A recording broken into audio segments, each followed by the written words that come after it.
Boa tarde. Agradecemos a Deus por mais uma semana de muito aprendizado. Evangelho segundo o Espiritismo, capítulo 10. Bem-aventurados aqueles que são misericordiosos. E tem 7, o sacrifício mais agradável a Deus. E tem de Mateus capítulo 5, versículo 23 e 24. O Evangelho, a palavra central aqui que ele coloca, uma das primeiras, ele diz: o sacrifício mais agradável ao Senhor é o do próprio ressentimento. Então, ressentimento, sentimento, é de novo, né? Sentimento é aquilo que a gente fica remoendo, que não perdoou. É importante quando se fala de perdão, falar de perdão ao outro e de auto-perdão,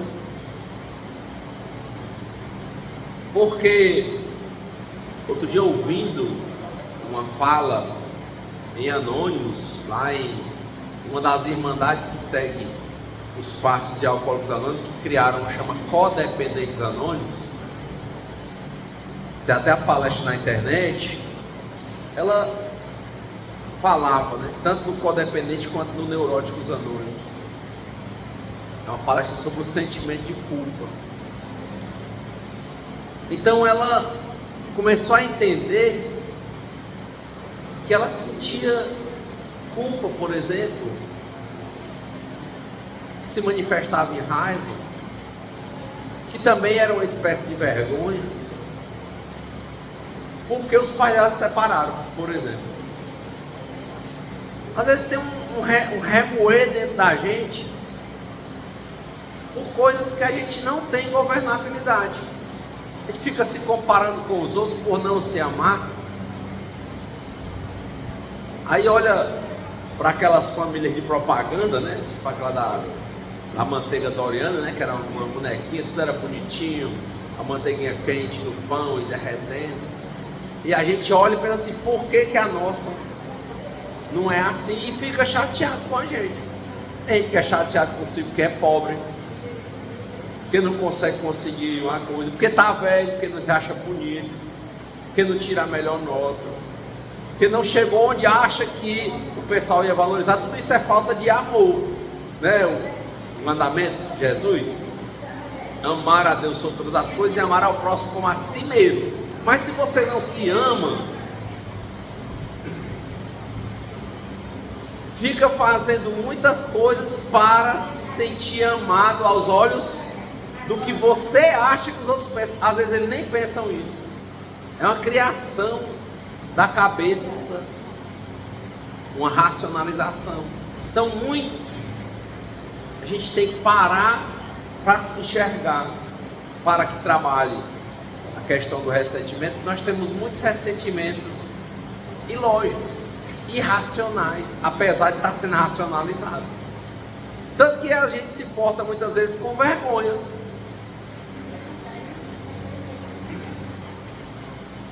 Por quê? Porque a gente quer mostrar sempre que é bonito, que é novo, que é forte. Quem já passou por isso? Ninguém? Eu me vejo, vez por outra eu me vejo assim. Eu lembro que no dia que eu caí no patinete, que eu quebrei o ombro, aí eu cheguei, não falei para ninguém, fui tomar banho, para me ajeitar para o hospital. Eu disse: não, é porque você não quer dar trabalho. Mas lá no fundo é porque você não quer mostrar para as pessoas que você caiu, que você está doente, que você é frágil, que você só quer mostrar que você é forte, que não adoece. E não é verdade. Naquele momento todo, se você olhasse para o meu rosto, eu estava com aquela cara fechada. Você não chora nem lamenta, mas que você está ali, sabe? Já viram pilão? Você ficar pisando. Antigamente a gente tinha um pilãozinho pequeno de pisar pimenta, né? pisar a pimenta, pisar o alho, né? Misturar ali, é como se você estivesse se pisando, se ele se ressentindo, que aconteceu uma coisa que não estava no seu poder. E é importante que se observe. Eu fui observando, e aqui mesmo no Evangelho, toda semana eu ia dizendo: olha, como é que a gente tem vergonha porque o pai e a mãe se separam? Como é que a gente tem vergonha porque a gente envelhece? Como é que a gente tem vergonha porque a gente não é rico? Como é que a gente tem vergonha porque cai? Quem aqui nunca caiu e disse assim: foi nada não, nada não? Quem? Ninguém. Que é isso, que você não quer mostrar que cai. Mas fantástico, se ela diz assim, besteira, mas a gente faz. Quando a gente cai na situação, a gente está daquele jeito. Que a ideia é o equilíbrio, nem ser auto-piedoso, só o coitadinho, a coitadinha, e nem ser irreal, ser equilibrado. E a chave para isso é entregar as coisas nas mãos de Deus, né? Como Deus quer. Eu vivo, já estou começando talvez a alergia, não sei, de novo, problema na boca. Eu fico com raiva. Eu não digo, mas eu fico. Entende? Mas por que eu não posso? Aí essa é besteira, mas acontece. Basta a gente ficar doente. A pessoa ixi, para ficar doente no Natal. Não entende? Isso tudo é ressentimento, está entendendo que é um egoísmo, uma coisa querendo assim, um egocentrismo, pode acontecer tudo com todo mundo, menos comigo. Você diz assim, é uma besteira. Lá no livro do Pequeno Príncipe, fala assim, né? Levou a sério palavras sem importância e ficou triste. E foi embora, tomou atitudes ruins. Mas é em cima de besteira que a gente faz besteira.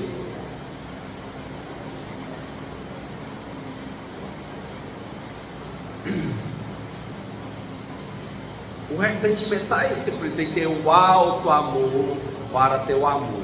Quem não se ama não é capaz de amar nem de receber amor de ninguém, muito menos de chegar a partilhar amor. Não cumpre esse mandamento e vive uma vida de querer mostrar que é o que não é,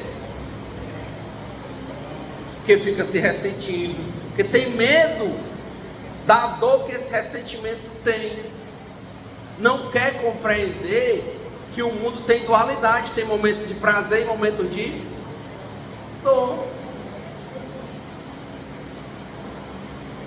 É assim que funciona. É como falta energia num prédio, o prédio tem um gerador, aí liga aquela máquina que é a diesel, sobe aquela zoada e a cantiga de fumaça de diesel. Mas é assim que funciona.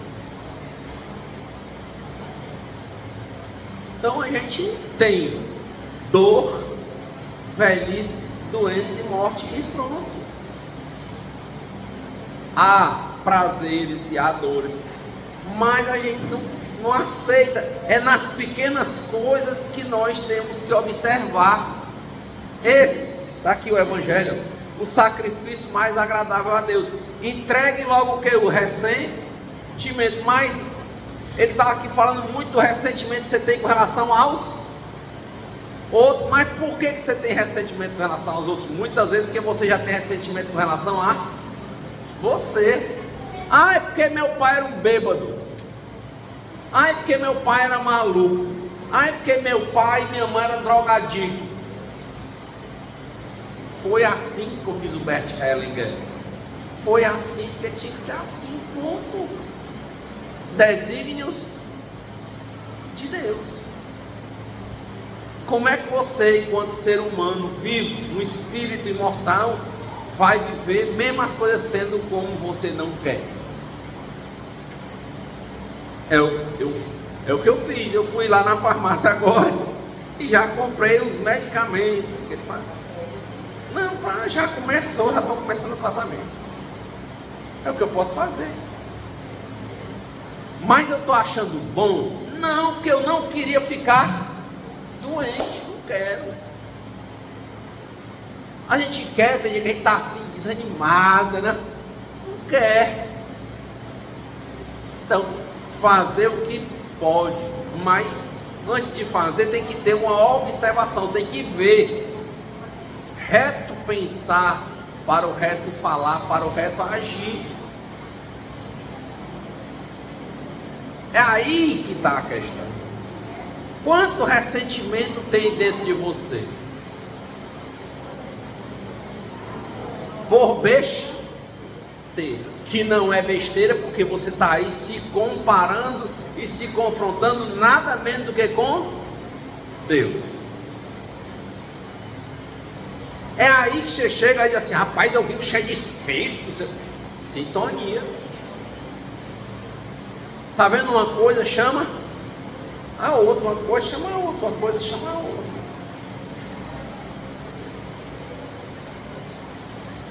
Você não está bem, vai atrair quem está bem.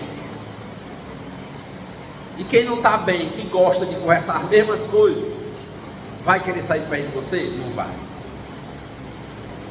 Eu quero é fumar, a hora o outro vai se encostar com quem não fuma? Não. Eu quero é beber, a hora de botar boneco, ele vai se encostar em quem não bebe? Ele quer beber, quer botar boneco. É afinidade.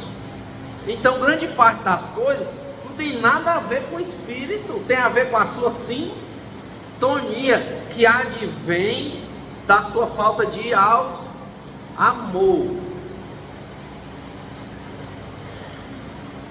que fica por não se amar, querendo mostrar para todo mundo que é o que você não é, querer mostrar para os outros que você é Deus e você não é. E toda vez que a vida mostra que você não é, quando tem dor, quando tem velhice, quando tem doença, quando tem morte, quando tem uma queda, uma doença, você fica com raiva e se ressente.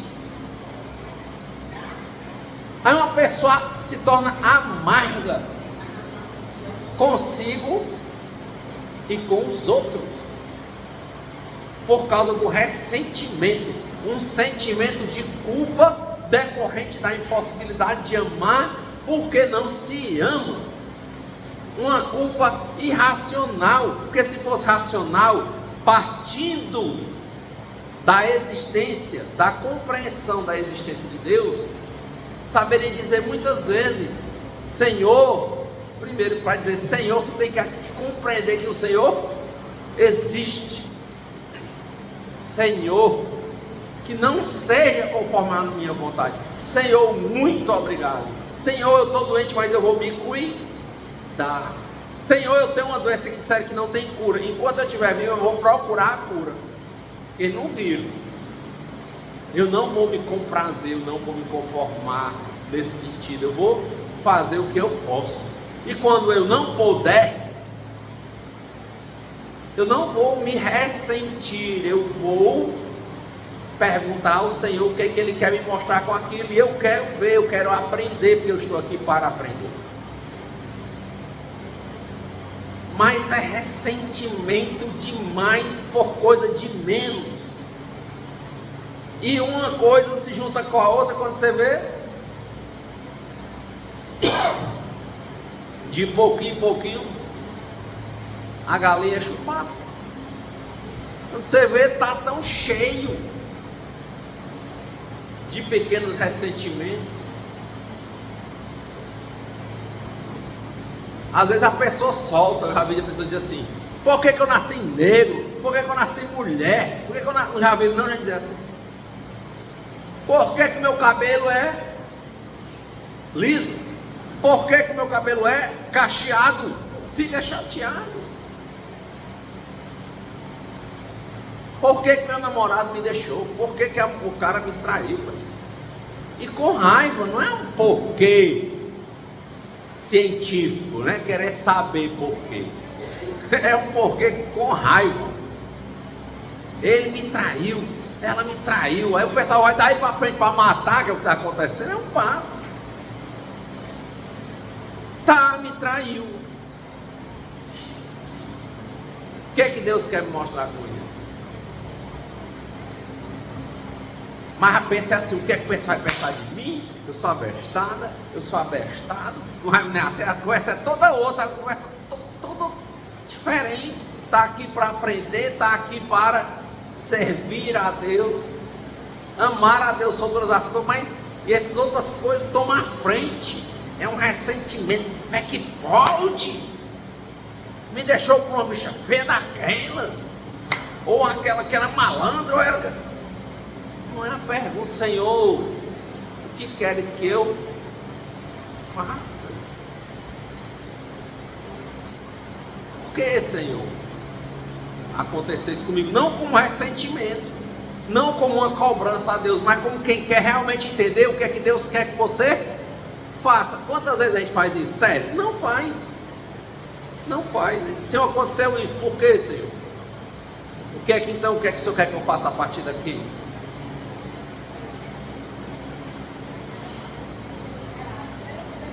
Bom, passei por uma traição. O que é que o Senhor quer que eu faça? Eu deixo de me relacionar? Eu me relaciono diferente? O que é que o Senhor quer? Eu vou fazer. Não, a pessoa que pensa nisso. A pessoa pensa, o que vão achar de mim? Porque eu sou besta, porque eu não sei o quê, para que ele fez isso, e bababá, né? Às vezes vai correr atrás, um caso ali, uma mulher já casou com um médico, tem 4 filhos, 2 deles, um dela, 2 adotados e um 5. Aí começou a fazer exercício e tal, e correr, blá, blá, blá. Agora deixou ele pelo treinador. Ele estava abatido. Ele dizia, é muito difícil essa disputa, porque esse cara come o que ela come, corre como ela corre, a ideia dele quer correr atrás como se fosse uma disputa. Aí vai parar e perguntar, Senhor, isso é doloroso, mas o que é que o Senhor quer que eu faça? O que é que o Senhor está querendo me ensinar com isso? Não para servir a ela, entende? É para servir a Deus. O que é que o Senhor quer que eu faça? Eu sei, já vi a fase da dor, vai ter pensão, briga, um bocado de menino para dividir aí para o tempo e tal, mas assim, o foco não está em nada. O foco maior é como é que eu posso entrar nessa disputa. Eu vou correr, eu vou comer. Não é uma disputa, é mais uma aula que Deus está ali dando. Quantas vezes a gente pensa assim? Nós pensamos é como ele pensa. Como é que a gente faz para correr atrás? Para disputar? Com a força das nossas próprias veias, entende? A gente não pensa em trabalhar com a força do Senhor. A gente acha que é potente sozinho. Só que nós, quem somos nós?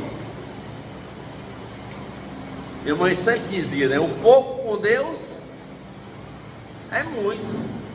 O muito sem Deus é nada. Mas lá a pessoa pensa nisso. A pessoa diz assim, eu não. Eu é que vou disputar ou não vou disputar, o que vai acontecer, ou eu vou matar, eu vou para cima. Nenhuma vez, em nenhuma vírgula de pensamento, a pessoa pergunta, na racionalização dela, o que é que Deus está querendo falar para ela. Pergunta? Nada.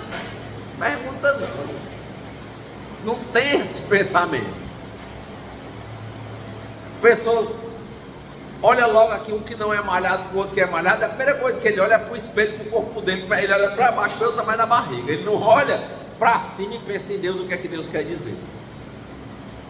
Ele olha para baixo, vê a barriga, vê os braços, vê os peitos e pensa o que é que ele pode fazer para levantar umas coisas e baixar outras. Não pergunta, Senhor, o que é que o Senhor quer que eu faça?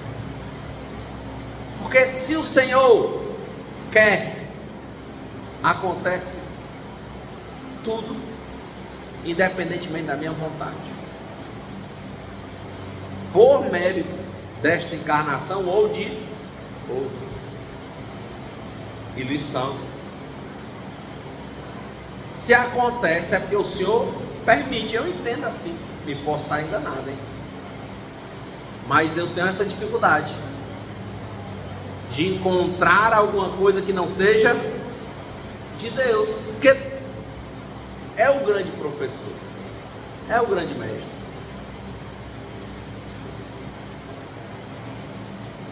Foi o que Jesus foi fazer. Ia para as sinagogas ensinar. Ensinava ao povo, ensinava às multidões, falou lá no Sermão da Montanha. Aprende, porque Deus ensina com amor e com dor. Mas é difícil perguntar, conversar com Deus na hora da dificuldade. E também quando a gente está em muito sucesso, a gente só lembra de que vai fazer com o sucesso, com o dinheiro.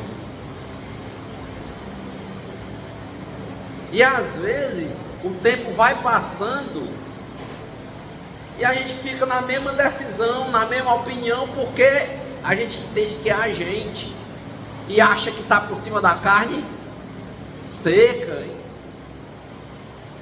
Que carne seca?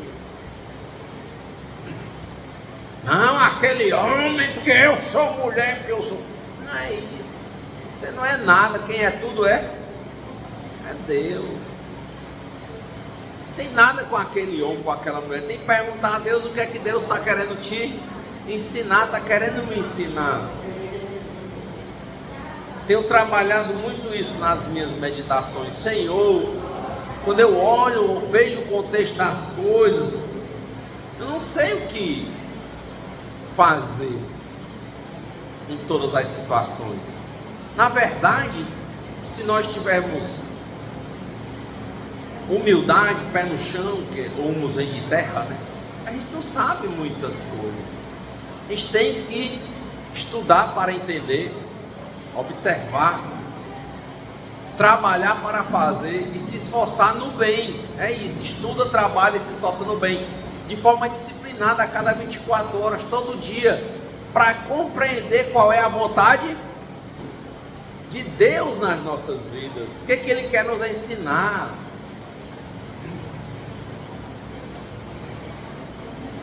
Ponto.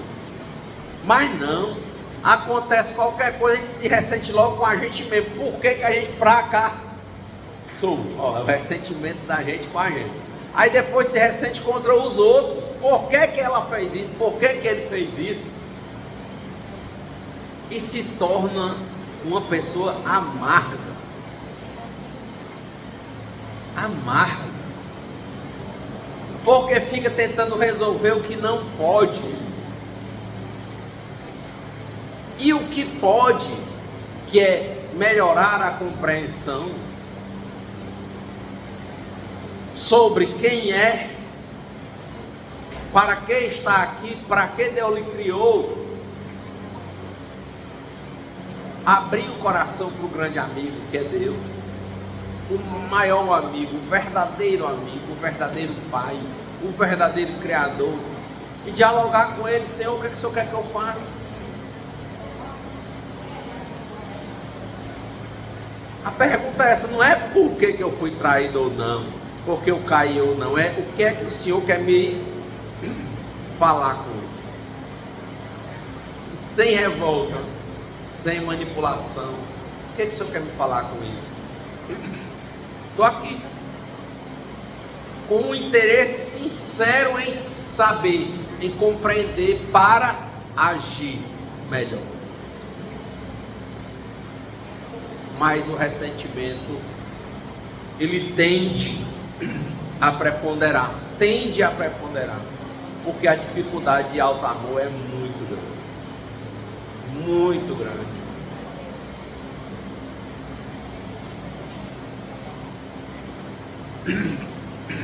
difícil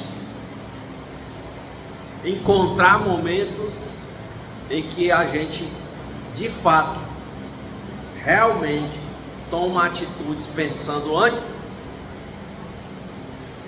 em Deus do que em nós.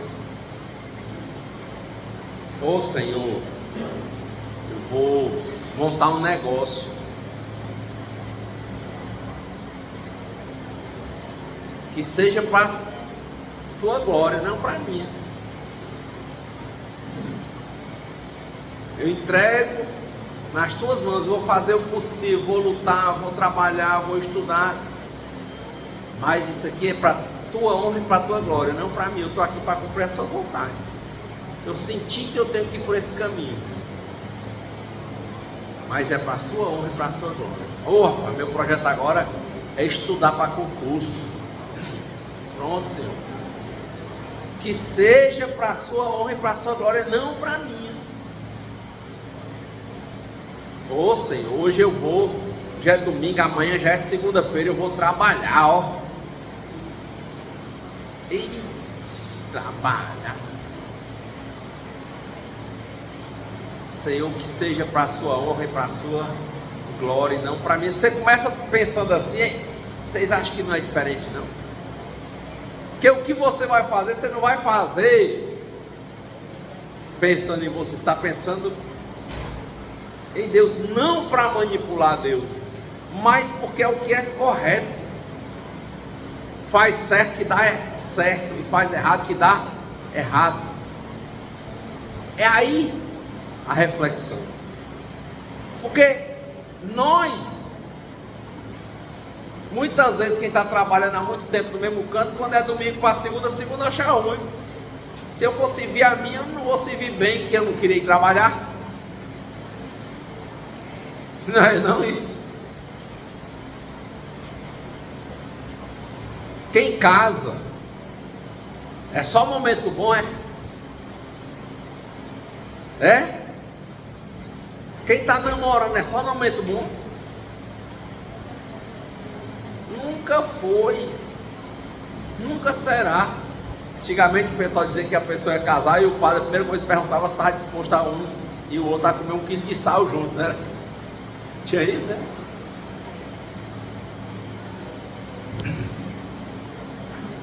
Cotidiano, rotinas, desejos, insatisfações. A pessoa querendo estar onde? No outro canto, com outra pessoa, achando que está perdendo tempo, perdendo a vida porque é bonita, porque é bonito. Não acontece isso não no relacionamento. E você ali, ao mesmo tempo com medo da solidão. É difícil. Se você entender que está vivendo uma vida só em função de você mesmo, mas se você entender que está numa vida para aprender, vivendo uma vida em função de Deus, é diferente. É diferente.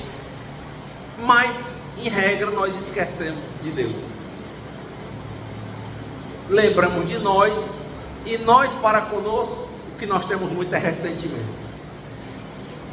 Porque não somos Deus. Porque as coisas não acontecem sempre como a gente quer. Aí pronto, é ressentido, é sem amor, é raiva, amargura. É muito legal. Quando eu fui lá naquela igreja Batista Central, no programa de casais, ele bota assim um triângulo, bota em cima Jesus, aí do lado esquerdo o homem e do lado direito a mulher. Pronto, ele diz assim, ó, o casamento só dá certo se toda hora quando você olhar, você primeiro está com Deus, com Jesus lá com ele. Se for um frente ao outro, não dá certo. Aí a mulher foi dar um depoimento, ela disse, olha, eu estava com ódio do meu marido, ele fazendo, sendo grosseiro e isso, e eu fazendo aquele almoço. Mas eu dizia, Senhor, eu estou fazendo esse almoço é para o Senhor. Ele não merece não, mas o Senhor merece. Eu não tenho que ser boa, né? Para ele eu tenho que ser boa, antes de tudo, para o Senhor. Então eu vou fazer um bom almoço. Não é o meu papel hoje fazer o almoço? Toda vez que você for fazer uma coisa, se lembrar primeiro de Deus, funciona. Mas quando você olha só para você e para o outro, dá errado. Hoje você quer cantar, o outro não quer. Você quer ir para a praia, o homem não gosta de praia. Você quer ir dar uma voltinha ali, o outro não quer. Você quer. Não é assim, não. Olhar só para o outro só dá confusão.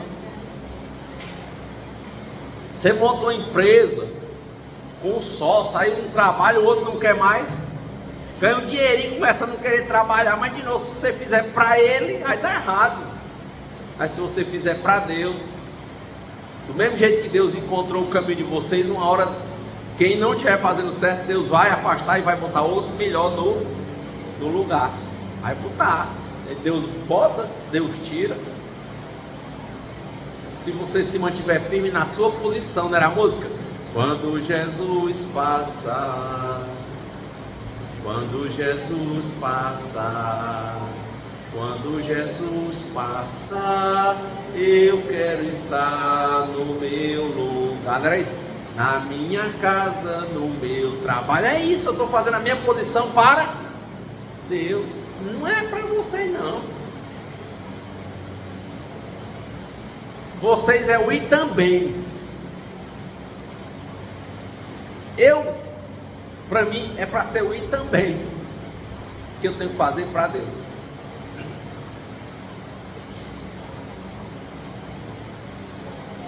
E não tem ressentimento,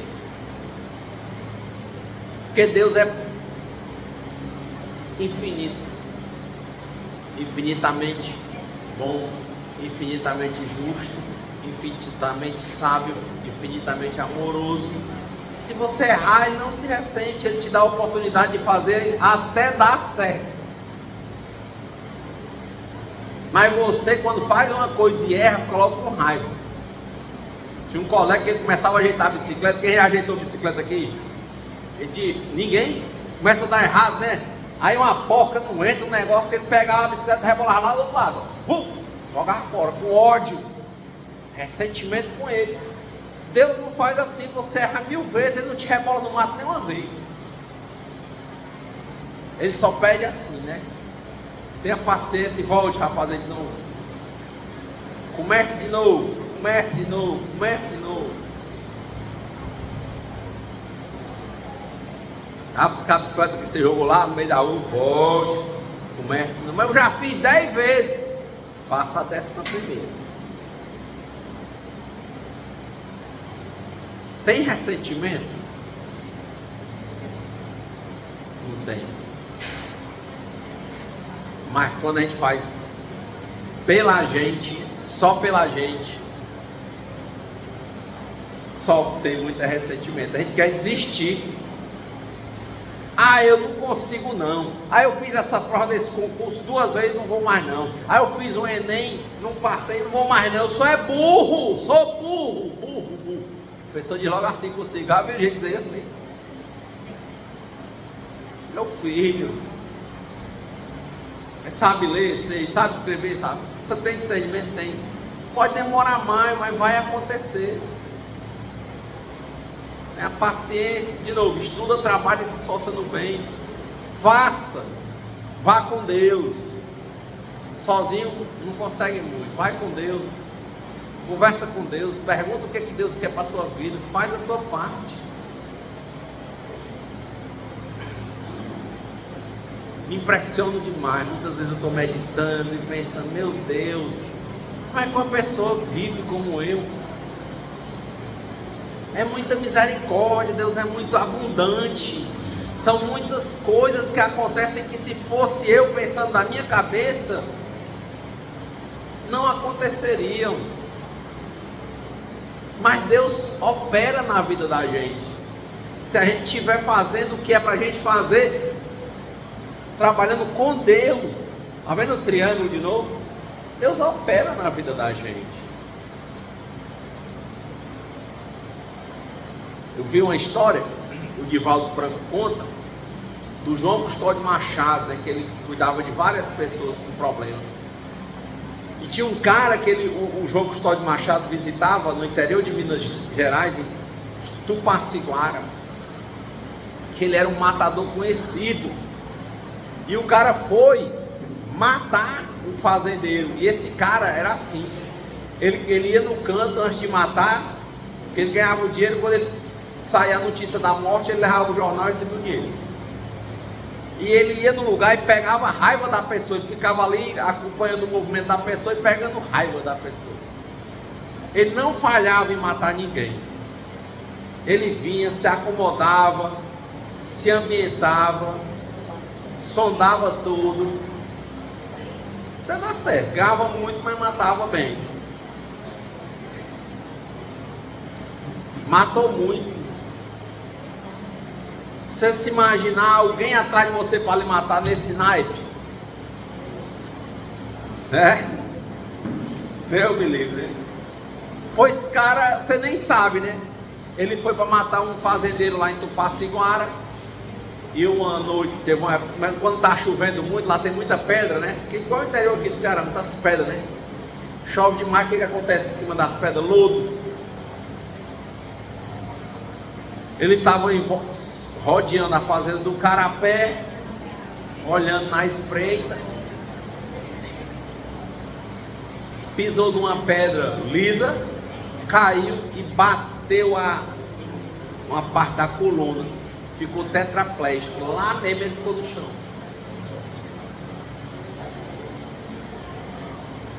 Tá vendo porque que eu vejo Deus em todas as coisas?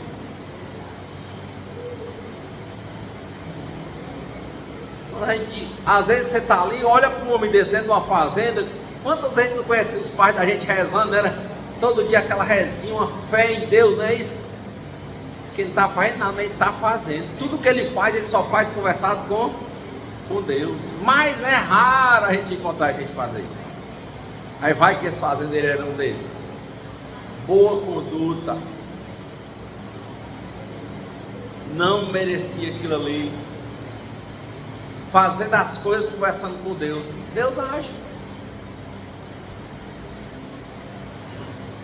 E agiu. E o João visitava esse rapaz, que era o matador, porque ninguém visitava ele. E ele não mexia nada do pescoço para baixo. Perguntou a ele: qual a pior coisa que você sente? Ele diz: é quando pousa uma mosca em cima de mim. Eu não posso fazer nada. Tu imaginou? 70 anos atrás, um hospital sem ventilador, sem ar-condicionado, você suando, a mosca em cima, e você sentindo aquilo aí, não poder espantar a mosca.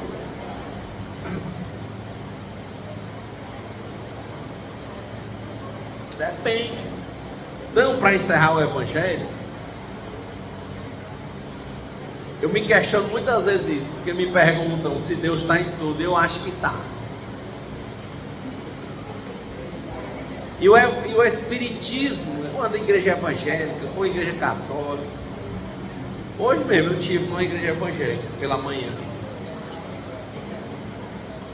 porque de fato é o Consolador prometido. Como é que você ia explicar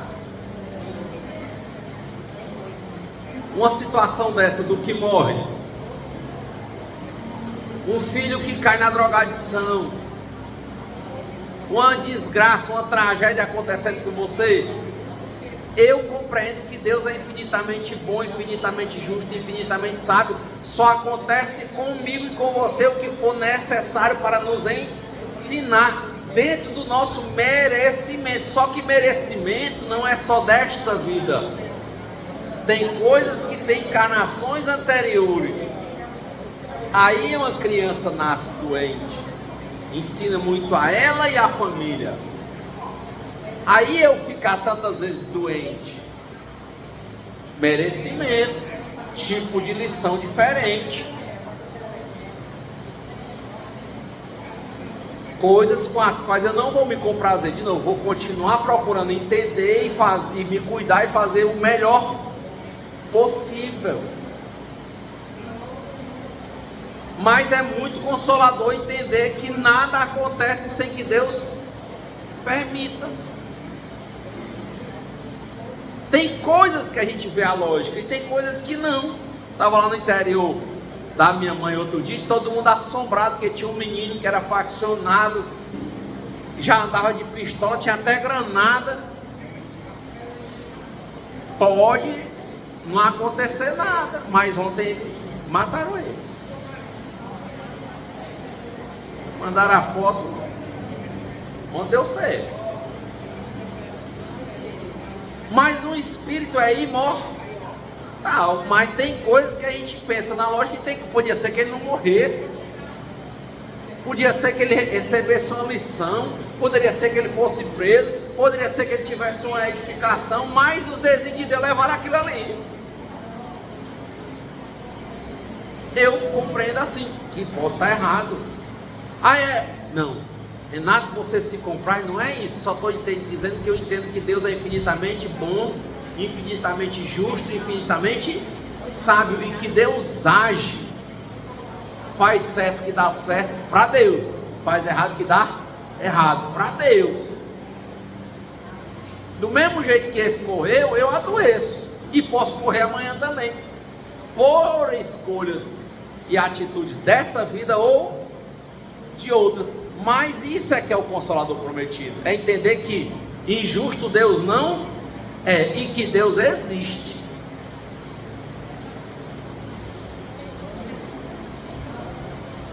Tenho essa dificuldade, viu, Rogério? Tenho uma dificuldade. Eu entendo que Deus está em tudo. E lá nos Espíritos parece meio um panteísmo, né, que eles questionam. Mas assim, eu entendo que Deus está em tudo, nos desígnios dele, nos ensinando. E a grande marca do Consolador é porque coisas que a gente não entende, tem atitudes dessa vida e tem atitudes de vidas anteriores. Então, prova que Deus é justo.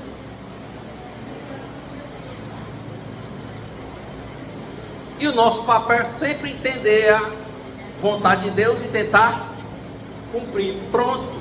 Entende a vontade de Deus e tenta cumprir. Seja melhor do que você mesmo a cada dia, sem ter a pretensão de ser melhor do que ninguém. Dê aos outros o direito de serem como quiserem. Se fosse meu filho, o que eu poderia dizer que é o que eu digo para o meu filho: faz certo que dá certo, faz errado que dá errado.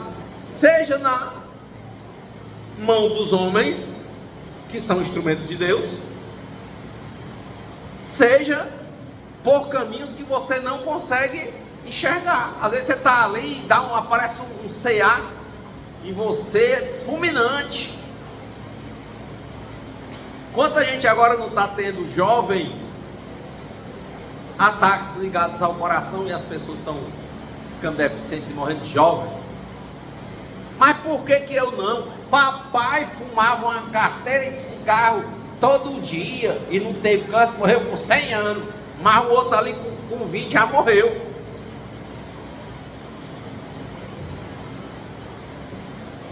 Ou por um caminho ou por outro, a mão de Deus pesa.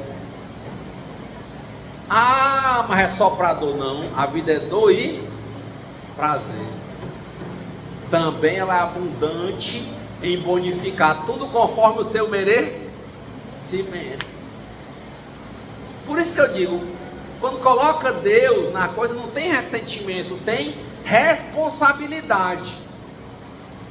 Olha, aconteceu isso comigo, eu não gosto, então eu vou assumir a responsabilidade, falar com Deus, saber o que é que eu tenho que fazer para eu melhorar. Está vendo o Evangelho? O sacrifício mais agradável a Deus, qual é? Entrega o seu ressentimento. Você só tem ressentimento quando você fala com vocês e quer se colocar no lugar de Deus. Mas quando você conversa com Deus, acontece uma coisa que você não gosta, você não se ressente, você pergunta a Deus o que Ele quer lhe dizer e você assume a responsabilidade de ser melhor.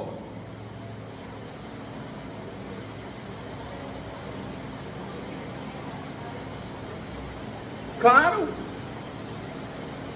é o Evangelho todo dia, é só isso. Qual é? Está aqui, ó, trechinho. ensina que o sacrifício mais agradável ao Senhor é o do próprio ressentimento. Você sacrifica o seu ressentimento. Mas como é que você sacrifica? É quando você deixa de fazer as coisas pensando em você. Porque quando você pensa em você, aí você falha e você se ressente. Mas quando você faz as coisas pensando em Deus, Deus não tem raiva. Deus tem lição. Ah, mas matou o menino. Mas e o espírito morre? Ele ensinou ao encarnado pela dor que o caminho estava errado. Deve ter ensinado muitas vezes pelo amor e conversando, não entendeu? Desencarna, e o que vai acontecer mais na frente? Aprender mais no plano espiritual e depois vai reencarnar. Vai reparar tudo que fez. Vai recair talvez milhares de vezes. E pode ser que não recaia e aprenda e só tenha mais abundância. Não é um consolador? Tudo vai dar certo, olha a frase. Só que não é no seu tempo. Não é do seu jeito. Pode não ser nesta encarnação. Pode ser daqui a 1000 anos. 1 milhão de anos. Mas vai dar certo. É a música que o Marcos cantava. Um dia todos nós seremos anjos. Agora, cada um no seu tempo. Deus tem o tempo todo na mão dele.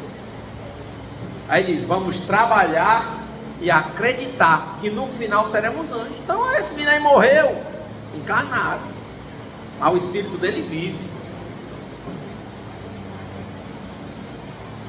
E no todo eu oro por ele. O Rian foi morto. Com todas as coisas que eu sabia que ele fazia.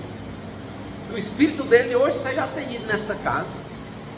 Mas para que ele abra os olhos para Deus, e não para ele, para esse mundo, para quem matou, para que ele possa perguntar humildemente, Senhor, o que é que o Senhor quer que eu faça? Se eu errei, me perdoe, mas me diga, não é um ressentimento, não é a culpa, é responsabilidade. Senhor, que os olhos dele se abram para assumir a responsabilidade pela vida dele, para ser uma pessoa melhor, e no momento certo que ele volte com ânimo para reparar e ser melhor. Pronto. Mas nada passa em branco para Deus passar. Ninguém engana a Deus. E ele também não fica com raiva. Eu não acredito que Deus te pune. Isso é lição. Não acredito em punição, eu acredito em lição. Mas morreu, sim, lição. Morreu o corpo, o espírito vive. Então, que Deus nos conceda a serenidade necessária para aceitarmos as coisas que nós não podemos modificar, coragem para modificarmos aquelas que podemos, e sabedoria para reconhecermos a diferença. E que seja feita a vontade de Deus e nunca a nossa. Muita paz e boa semana.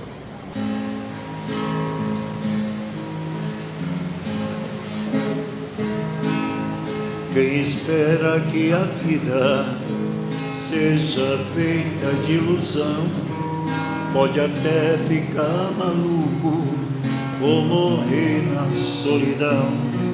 É preciso ter cuidado pra mais tarde não sofrer. É preciso saber viver. Toda pedra do caminho você deve retirar. Uma flor que tem espinho você pode se arranhar. Se o bem e o mal existem, você pode escolher. É